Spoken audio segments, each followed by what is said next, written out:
عن أنس بن مالك رضي الله عنه قال قال النبي صلى الله عليه وسلم يصف أهل النار فيمر عليهم أهل الجنة فيقول الرجل منهم يا فلان أما تعرفني أنا الذي سقيتك شربة الماء وقال بعضهم أنا الذي وهبت لك ماء توضأت به فيشفع له فيدخله الجنة رواه ابن ماجه.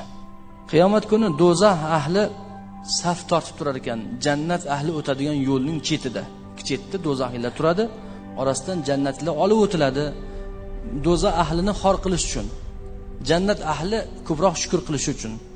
Shunda deyaptilar, do'zax ahlidan bo'lgan biri jannat ahlidan birini tanib qoladi. Ey falonchi deydi.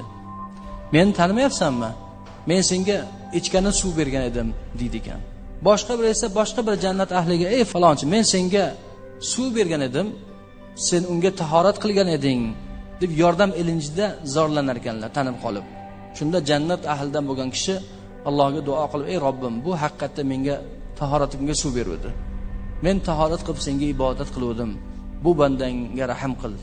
Alloh taolo uning shafoatini qabul aylab haligi do'zaxni jannatga kiritar ekan. Bu hadisni demak Ibn Moja Anas ibn Malikdan rivoyat qilibdilar. Nima degani bu? Bu birodarlar, bu dunyoda qilgan arzimas bo'lsa ham birovga ko'rsatgan yordamingiz, birovga bergan ko'magingiz, qilgan yaxshiligingiz qiyomat kunida og'ir tarozilar bilan o'lchanadi degani. Bu degani payg'ambar sallallohu alayhi vasallam sizning xizmatingiz Allohga qilingan ibodatdir degani. Bo'lmasa bir xo'plam suv nima-yu, bir tahorat obdasida suv nima bo'lardi? Ba'zan biz bu narsalarni mensimasligimiz mumkin, ammo kuni kelganda bizning foydamizga bu tarozini bosib ketadi.